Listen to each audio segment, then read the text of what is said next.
15 তারিখে শহীদ বুদ্ধিজীবী দিবস এবং বিজয় দিবসের মাঝখানে আরও একটি জিনিস আমাদেরকে মনে করতে হবে, যে এই ক্ষুদ্র নৃগোষ্ঠী বা জাতিগতভাবে যারা আছেন সংখ্যালঘু হিসাবে, তারাও কিন্তু অনেকে মুক্তিযুদ্ধে অংশগ্রহণ করেছেন, অনেকে। আর এই 14ই ডিসেম্বরে যে জিনিসটা হয়েছে বুদ্ধিজীবীদের হত্যাকাণ্ডের ব্যাপারে, তার পাশাপাশি আরও দুটি ঘটনা কিন্তু খুব বাংলাদেশে এই সময় আমাদেরকে স্মরণে আনতে হয়। সেটা হচ্ছে যে এই বুদ্ধিজীবী হত্যাকাণ্ড কিন্তু শুধু 14ই ডিসেম্বর না, তারপরেও হয়েছে, স্বাধীন বাংলাদেশেও হয়েছে, যেটা জহির রায়হানকে দিয়ে শুরু হয়েছে। 14ই ডিসেম্বরের হত্যাকাণ্ডের শিকার তার ভাই শহীদুল্লাহ কায়সার, সারা জাগানো একজন বাংলাদেশের বিশিষ্ট বুদ্ধিজীবী। তাকে খুঁজতে গিয়ে কিন্তু জহির রায়হান নিখোঁজ হয়ে গিয়েছিলেন। কেন হয়েছিলেন সে নিয়েও অনেক ঘটনা আছে। জহির রায়হানের হাতে কিছু দলিল দস্তাবেজ ছিল, দালিলিক প্রমাণ ছিল যে কারা মুক্তিযুদ্ধের সময় মুক্তিযুদ্ধে অংশগ্রহণ না করে ক্ষয়ফুর্তি করে বেরিয়েছেন, আমোদ প্রমোদে লিপ্ত ছিলেন তাদের। শুধুমাত্র সেই অপরাধে তাকেও কিন্তু গুম করা হয়েছিল, পরে তার লাশও খুঁজে পাওয়া যায়নি। আবার 14ই ডিসেম্বরে আমাদের 7 বীরশ্রেষ্ঠের একজন, তিনি কিন্তু সোনা মসজিদের ওখানে সেই চাঁপাইনবাবগঞ্জে মুখোমুখি পাকিস্তানি হানাদার বাহিনীর সঙ্গে লড়াই শহীদ হয়েছিলেন বীরশ্রেষ্ঠ ক্যাপ্টেন মহিউদ্দিন জাহাঙ্গীর। ওনার কথা আবার একটু বেশি মনে পড়ে, কারণ আমি যে এলাকায় সংসদ সদস্য ছিলাম সেই এলাকায় বরিশালের বাবুগঞ্জে হচ্ছে মহিউদ্দিন জাহাঙ্গীরের বাড়ি। তো এই স্মৃতিগুলোকে আমাদের মাঝে মাঝে তুলতে হয় আমাদের আত্মবিশ্লেষণের জন্যে এবং নিজের কাছে নিজে প্রশ্ন করার জন্য যে আমরা আসলে কোন জায়গাটায় আছি। ওই যে বললাম অ্যাবস্ট্রাক্ট আর্টের মতো কিছু কাজকর্ম আজকাল হচ্ছে, সেই অ্যাবস্ট্রাক্ট আর্টটাকে প্রকৃত আর্টের মধ্যে নিয়ে আসতে হবে। 2009 সালে আমরা একটি কাউন্সিল করেছিলাম বিএনপি, এটা হয়েছিল মানিক মিয়া অ্যাভিনিউতে। সেই সময় আমাদের ওই কাউন্সিলের স্লোগানটা ছিল দেশ বাঁচাও মানুষ বাঁচাও।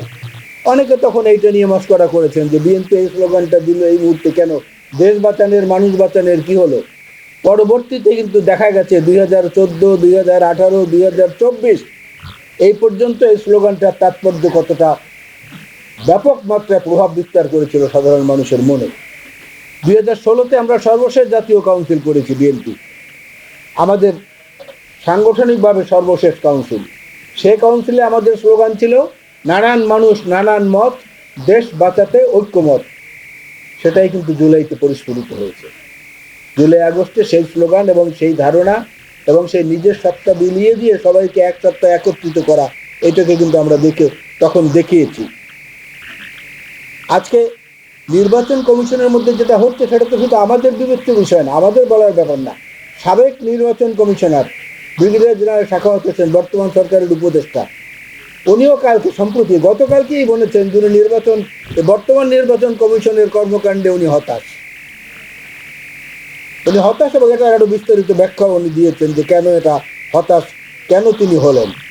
তো এই হতাশার মধ্য থেকেই কিন্তু আশার সৃষ্টি হয়। দর্শন তত্ত্ব যারা ফিলোসফি পড়েছেন তারা আমার কথার সঙ্গে আশা করি একমত হবেন।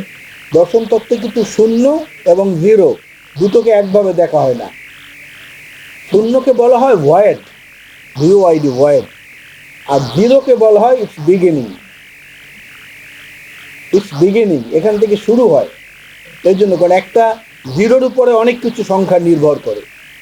তো আমরা মনে করি যে যে জিনিসটা শুরু হয়েছে জিনিসটাকে ধরে রাখতে হলে এই যে রাষ্ট্র সংস্কার আন্দোলন, যারা প্রথম রাষ্ট্র চিন্তা নামে আত্মপ্রকাশ করেছিল, পরবর্তী রাষ্ট্র সংস্কার আন্দোলন, তাদের সঙ্গে যখনই বসেছি বিএনপির পক্ষ থেকে প্রতিনিধি হিসাবে, আমি সাইফুল হক ভাইদের অফিসে গিয়েছি ঘন ঘন, আমি হাসনাত কারিম ভাইদের অফিসে গিয়েছি বহুবার ফাইলপত্র নিয়ে, আমি মুজিবুর রহমান মঞ্জু সাহেবদের বিভিন্ন অনুষ্ঠানে গিয়েছি, সেখানে 27 দফা থেকে 31 দফায় রূপান্তরের যে কর্মকাণ্ড, সেগুলো আমাদেরই সম্মিলিত প্রচেষ্টার ফসল হিসাবে জাতির সামনে আমরা উত্থাপন করতে পেরেছি।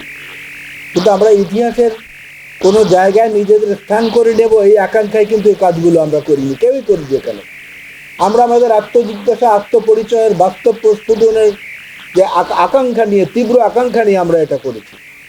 গত পরশুদিন একজনকে গ্রেফতার করা হয়েছে, একজন মিডিয়ার ব্যক্তি যিনি এখনো ডিবি অফিসে আছেন, তার সঙ্গে আরেকজন প্রখ্যাত আমাদের সাহিত্যিক, তার স্ত্রী, দুজনকে মিলে গতকালকে একটি মামলা দায়ের করা হয়েছে রাষ্ট্রবিরোধী কর্মকাণ্ডের জন্য। ওই সেই অ্যাবস্ট্রাক্ট আর্টের কথাই আমার আবার মনে পড়ে, যে বিষয় কি এটাকে ব্যাখ্যা করে বলতে হবে। নির্বাচন কমিশনও যদি এখন এই অ্যাবস্ট্রাক্ট আর্টের মধ্যেই থাকে নিজেদের মধ্যে, তাহলে তারা ভুল করবেন। কারণ তাদেরকে বুঝতে হবে যে সবার উপরে যে আইন, সবার উপরে জাতিসংঘের আন্তর্জাতিক মানবাধিকার সনদ যেটা, সেখানে কোট আনকোট সুষ্ঠু নির্বাচনের কথা যেটা বলা হয়েছে, সেটা হচ্ছে সুষ্ঠু নির্বাচন বলতে শুধুমাত্র রুটিন মাফিক ভোট গ্রহণ এবং আনুষ্ঠানিক ফলাফল ঘোষণার মধ্যেই সীমাবদ্ধ নয়, বরং সুষ্ঠু নির্বাচন হচ্ছে সেই নির্বাচন যেই নির্বাচনে এমনকি পরাজয় জেনেও প্রার্থীরা অংশগ্রহণ করতে আগ্রহী থাকে, সেটাই হচ্ছে সুষ্ঠু নির্বাচন। আপনি সেই সুযোগটা দিবেন না। আজকে একজন মোরং, আজকে একজন তঞ্চঙ্গা, একজন গারো, একজন হাজং, একজন মণিপুরী সম্প্রদায়ের মানুষ, চাকমা, মারমা, লারমা, এরা তো আছেনি।